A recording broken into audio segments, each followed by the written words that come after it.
Hi, this is Professor Favors. This is the lecture for American literature. This is an overview of all of the different periods, themes, some historical context, as well as ideals and core values of the period.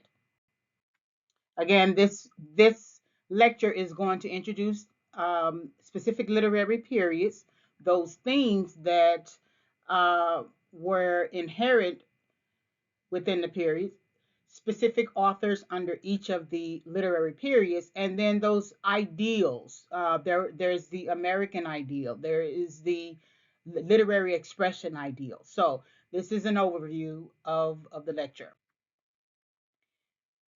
This lecture is subject to fair use, so I am using and referring to specific literary periods, authors, etc. So it is subject to commentary, criticism, research, teaching, and scholarship. So let's look at the periods of American literature just in outline form. So there's the pre-colonization. We have the colonial and early national period. This is between the 17th century and early 19th century. 17th century means 1600 to 1699. Then we have the Romantic period, which is 1830 to 1870. Realism and Nationalism, 1870 to 1910. The Modernist period, 1910 to 1945. And then, of course, the Contemporary period, 1945 to the present. Remember, there's a difference between the dates for the literary periods versus historical periods. So if you were taking a history class, the periods, the date ranges might change a little bit, not too much. So understand that literary history, in terms of periods, and regular historical periods will differ by a few years. So here's a quick historical note. The American Civil War happens during the Romantic period in terms of the literary period, and that's between April 12th, 1861, and April 9th, 1865. And then the Emancipation Proclamation is signed on January 1, 1863. So here are some of the traditional themes that you will find in this course, explored within this course within the literary works. So there's this idea of loss of innocence and coming of age. You'll see this in certain literary works.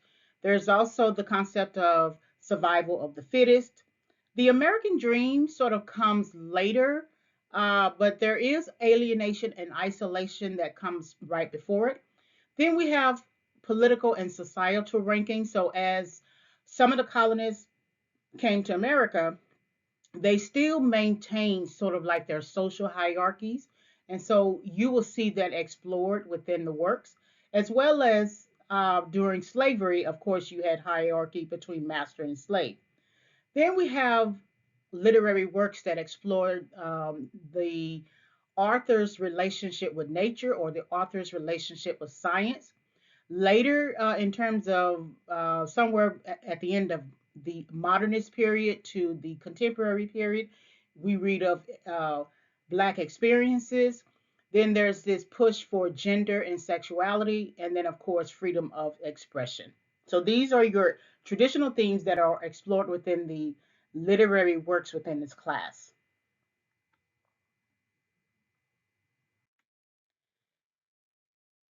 So let's look at the pre-colonization period. This is thousands of years of oral traditions. You will see some of the literary works throughout the course explore some form of oral tradition. It may be implicit. You may have to do additional research and scholarship to find more information about it, but you will see that. In terms of the pre-colonization period, this is considered the pre-literary movement as well. So pre-colonization focuses on the experiences of the native peoples, including those living in the plains, the Southwest, and parts of modern day California. The period is characterized by the following. So Coyote was the central figure before humans were created. Coyote was considered a trickster, but also a benefactor to mankind. Oral traditions focus on the Kachinas, which are defined as ancestral beings that exist among humans and shape the environment. The pre colonization period is mostly characterized by the creation myth, meaning that during this period, Native peoples um, suggest that the world came to in existence through oration, such as using those stories that come from or derive from Comanche and the Great Spirit to explain the different groups of humans. So when you look at pre-colonization literary works, you're looking at the depiction or the uh, um, author suggesting how the world came into existence. Now, this is going to be compared to the the biblical myth, right? But it's mainly this period is mainly characterized by the creation myth. All right, so here's the colonial and early national period. So we have dates here: 17th century to 1830, um, which is your 19th century, and again, 17th century is going to be 1600 to 1699.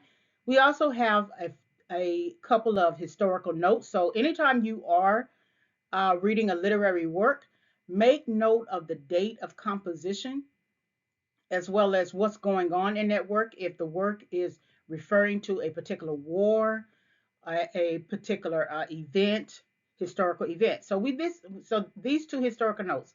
One is the American Revolutionary War, April 19th, 1775 to September 3rd, 1783. Then we have another historical note, which is your Declaration of Independence, which was signed July 4th, 1776. Then, of course, this is the colonial and early national period is considered also a literary movement. So the this period is characterized as a derivative from the literature of Great of Great Britain. So when authors write during this period, they are doing it through the lens of British literary tradition or English literature. So you'll see or you'll read about short stories and novels that depict American society and the American landscape.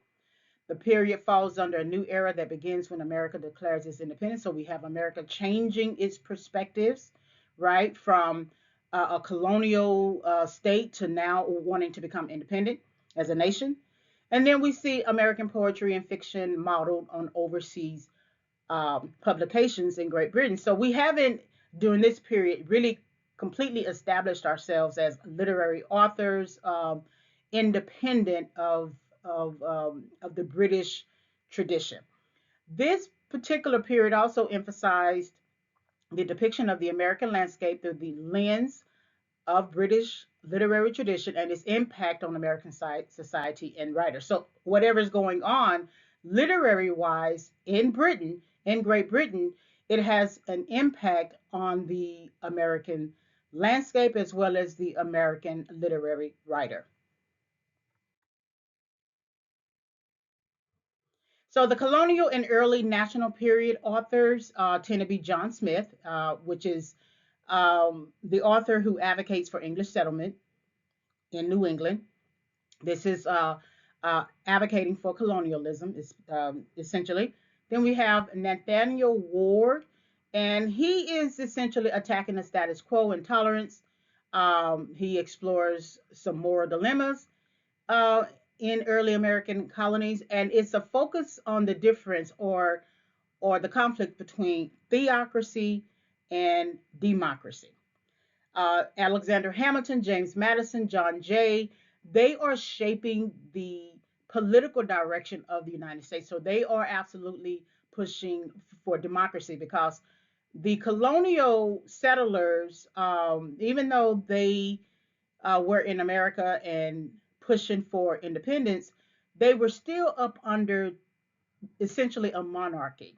And so um,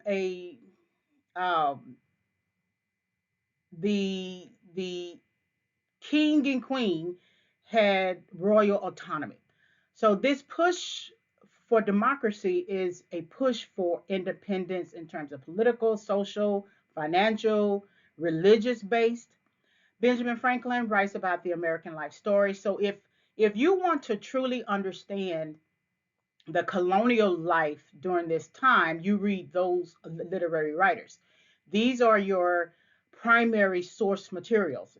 This list is not exclusive, but these would be the primary um, authors. Anyone who writes about these authors, they will be considered secondary. That means that they were not living during this colonial and early national period. So therefore, their perspectives will be based upon these literary writers themselves. So then we have Phyllis Wheatley, poems on various subjects, religious and moral, and she begins to weave a vision of freedom.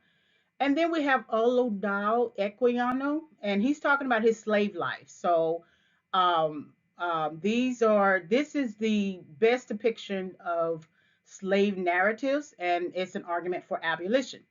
James Fenimore Cooper, he is depicting the American wilderness. The differences between theocracy and democracy is based upon the colonial settlers' belief about slavery. So if you are pushing a theocratic message, you're going to abolish slavery as well as the status quo um, attitudes towards slavery. And then if you are pushing for a democratic value, then you're going to want to maintain the status quo as well as slavery. Meaning that even though you may have some northern states that want to get rid of slavery, you have some southern states that want to maintain it. And we all know there is a federal law and then there's a state law, and state law has its own autonomy as well. So then the historical note is going to be the Emancipation Proclamation, which was signed January 1, 1863, and it argues for freedom from slavery. All right, let's look at late Romanticism. So it's from 1830 to 1870, and we have the same historical note, Emancipation Proclamation, 1863, and then we have abolitionist movement, 1783 to 1888. I cannot find specific dates for the abolitionist movement. I just found that date range. The Romanticism values is very important. Pay attention to this because in later slides, I do go over a comparison to another literary period. So the Romanticism emphasizes the individual experience more than the group experience. The subjective view is more important than the objective view. And then the emotional experience has a higher priority over reason and logic. And so this particular period emphasized the freedom and originality of self expression. And the writings responded to the abolitionist movement. So social and political climates were created in literature works for ending the transatlantic slave trade and chattel slavery. And so you'll see this depicted in some of the literary writings. It's sort of like an argument against it. So here are your late Romanticism authors, 1830 to 1870. So we have Edgar Allan Poe, where we're talking about mystery. Then we have James Russell Lowell, where there is this abolitionist pursuit.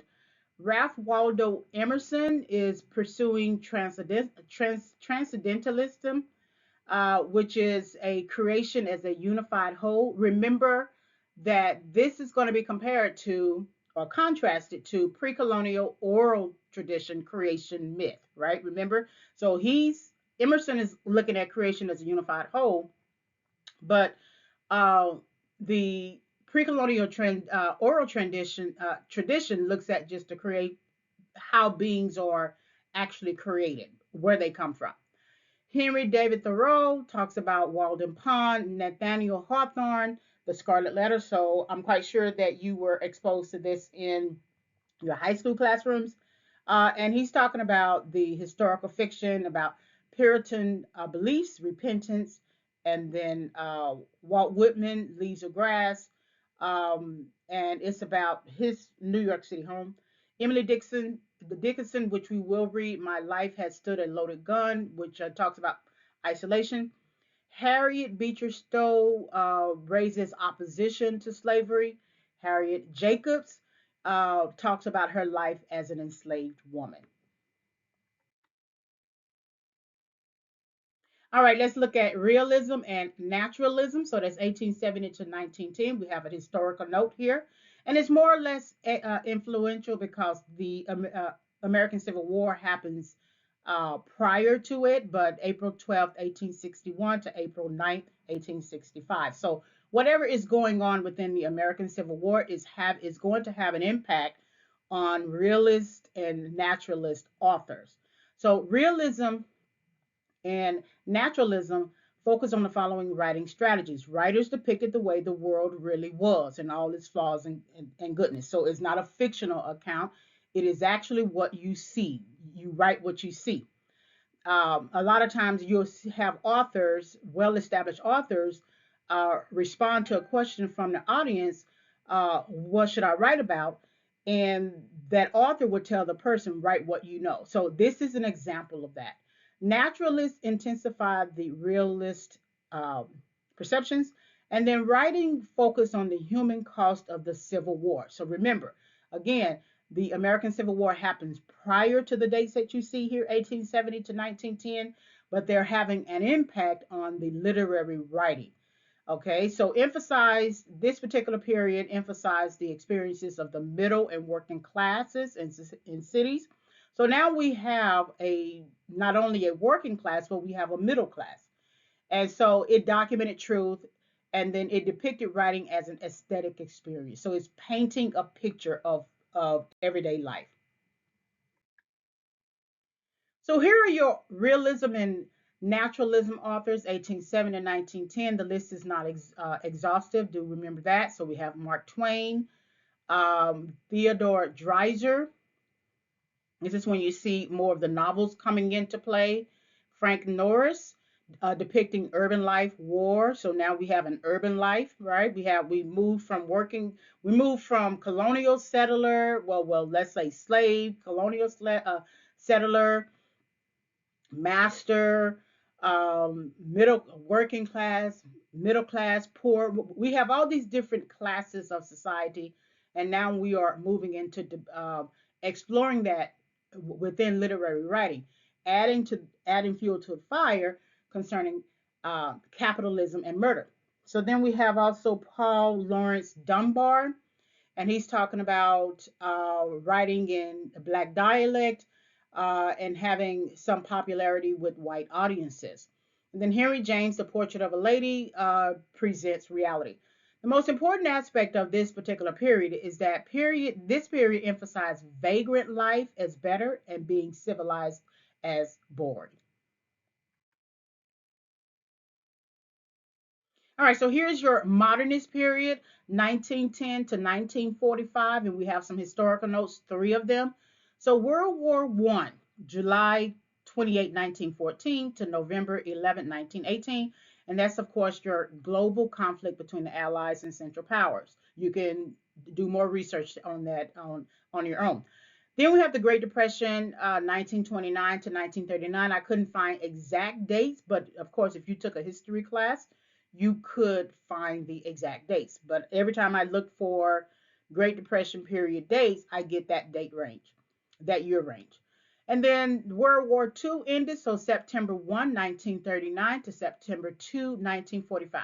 Why is it important to take note of these uh, um, um, periods as they relate to the literary modernist period?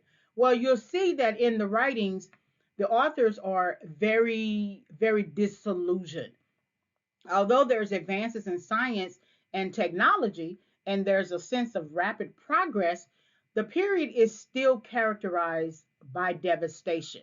So the devastation of World War I, leading to the Great Depression, and then we have modernism as a radical break from the past. And the past usually inspired, which inspired a lack of faith in traditional beliefs and social structure. So whatever structure we had faith in, what we believe to be our core values, there's a radical break from it now. And then this period is marked by a sense of disillusionment, even though this is considered the most productive period in American literature. Um, this period is emphasized by the nihilistic, destructive impulse compared to hope and the prospect of change. And of course, it is a period marked with contradiction. So, although there's progress, science, technology, progress, there's emotional and psychological, maybe spiritual regress. So, the modernist period authors 1910 to 1945. There's your F. Scott Fitzgerald. This is where I believe the American dream sort of comes to play, but is skewed. So the American dream might have come to play prior to this, and now is actually a skewing of it. Richard Wright attacks American racism. So now we are um, the modernist period is focused more on the impact of racism, and racism may have got its coining during this period. Zora Neale Hurston, Their Eyes Were Watching God, uh, focus on a black woman's three marriages. Ernest Hemingway is really discussing the disillusionment of the lost generation. So now we are referencing our generations. There was a generation lost prior to this, or a generation lost after it. William Faulkner, he tends to use stream of consciousness. John Steinbeck, he looks at the lives of migrant workers. Langston Hughes, he portrays the working class black life, but without stereotypes. So we have moved out of the slave representations within the literary works to now working class black life. And then E. E. Cummings is looking at a fictionalized account of his French captivity. So the modernist period inspired or contributed to disillusionment, which further encouraged the fiction writing. So when you write from a place of nonfiction, there's a lot more vulnerability. You are writing from the first person, I, me, my, right? When you write from a place of fiction, you are writing from almost a personal distance. Like you give you would give the person character name, and you write from that perspective. So there must have been some safety in the modernist period to write from a fiction perspective, because whatever was going on during this time might have been too much, um, too emotionally and psychologically exhausting and draining. So the contemporary period is your last literary period, 1945 to the present. And you'll see the contemporary period may be called something else in a history class. But the historical note is World War II, which is September 1, 1935 to September 2, 1945. So right after the war, we have the contemporary period. Okay, so emergence from World War II leaves Americans confident and economically strong, and it is characterized by America's conflict with the Soviet Union and how it shapes global politics, and it also causes America to enter the Cold War. The threat of nuclear annihilation defines American literature during the second half of the 20th century. And then this is where we get into cultural shifts. In the previous period, we're talking about racism, right, or the threat of racism. But we're we're now looking at cultural shifts and how they shape depictions within American literature. That means that we are moving into the women's movement, civil rights movement, etc. This period, the contemporary period, emphasized as writers depicting a complex, inclusive story of America and the American experience. Through the expressions of various writers, the American landscape was open to more than one individual experience and depicted people from different backgrounds. That's your cultural shift. Now, this is compared to late Romanticism, where the individual experience matters only. So remember when I said pay attention to this particular slide in terms of the previous slides that focus on late Romanticism, that it's all about the subjective, individual, emotional experience over logic. The contemporary period is focusing more on the inclusive story of America, that everyone plays a part, everyone has been a contributor. The contemporary period authors, 1945 to present. So we have Ralph Ellison, Invisible Man. I did my master's thesis on Ellison, along with two other authors. James Baldwin talks about race and sexuality. Lorraine Hansberry talks about the effects of racism in Chicago. Alex Haley focuses on Malcolm X and Black nationalism and Black consciousness. So now we're moving into this idea of Black nationalism, Black consciousness, Black arts movement. And then we have Toni Morrison, The Bluest Eye, and that focuses on the lives of Black women.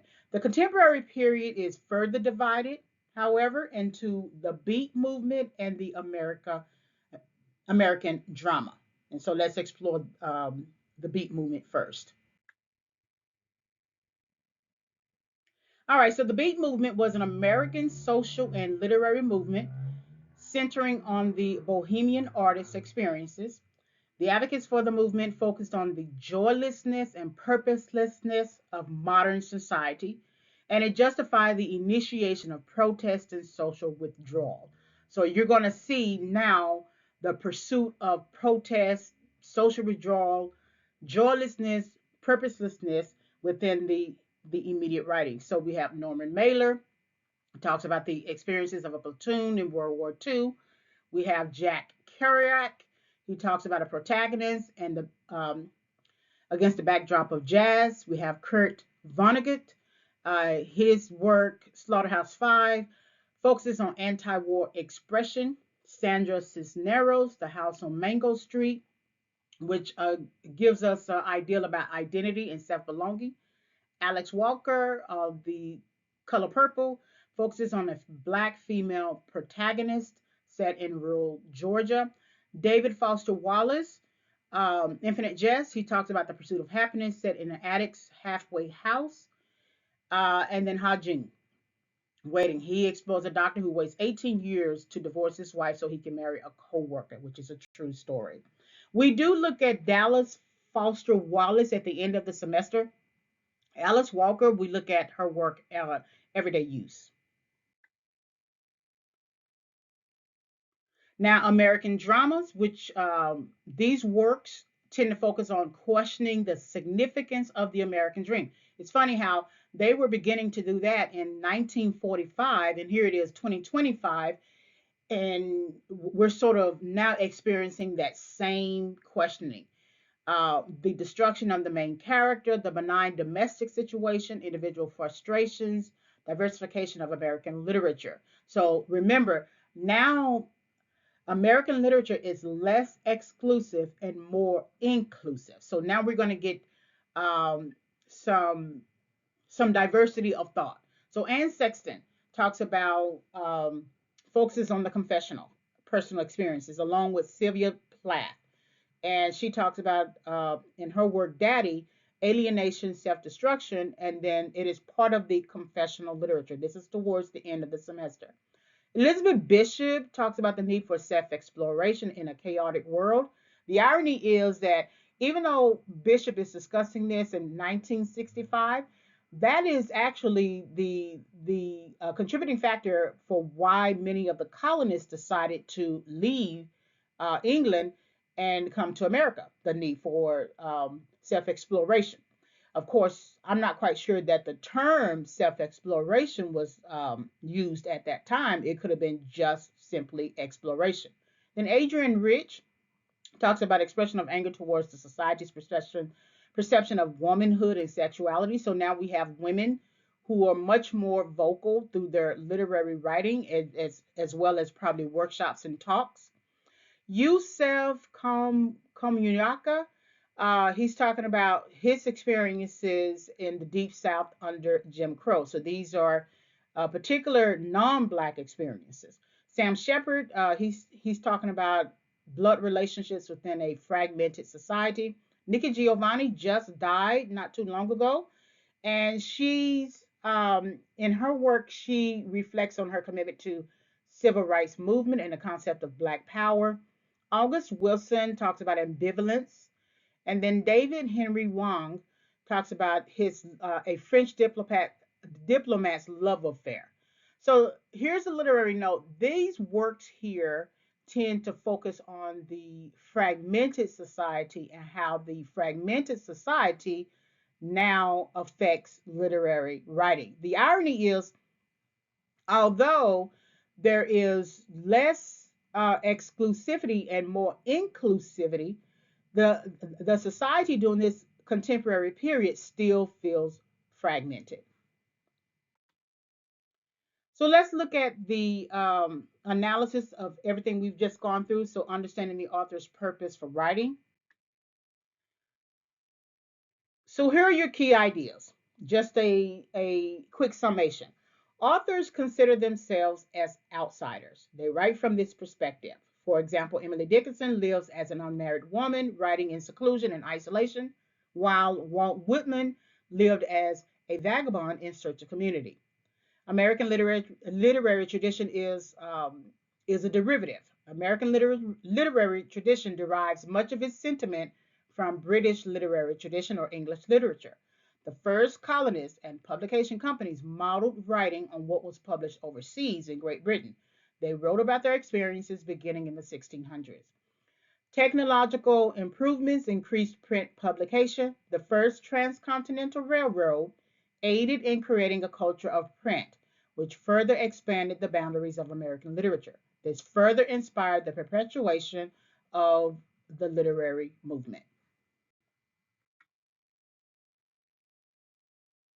Okay. Last of the key ideas, definition of literary culture assumes a larger role in global politics. This suggests an inclusive discussion about how America is depicted in novels, short stories, fictional works, and poetry. However, F.O. Matheson's work titled The American Renaissance points out the neglected voices of women, African Americans, and Native Americans. So that means there's a contradiction. There's a movement from exclusive to inclusive, but you still have people feeling neglected, meaning that they still feel like that they are excluded. Advocate, Advocacy for the abolitionist movement creates a solution for the neglected voices.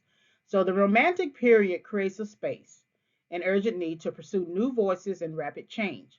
Freedom of expression is indicated in Whitman and Dickinson's changes to American poetry from patriotic and historical to free verse that lacks the inhibitors of rhyme and meter, which is mostly characterized in English literature. So there's a movement from heavy dependence on English literature or British literature to now uh, more freedom um, in American literature.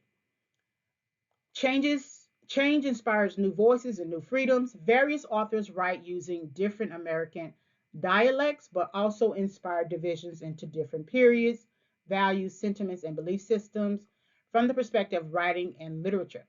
Initial exclusive nature of writing transitions to rejection of ideals to expressions of freedom. So that rejection of ideals is the status quo, whatever the status quo at that time. So if the writings uh, um, advocated for maintaining slavery, which would be the status quo, then new writings or new literary authors reject those ideals, those core values, and say, no, we need to push for abolition. So that means The writing is going to express freedom. All right.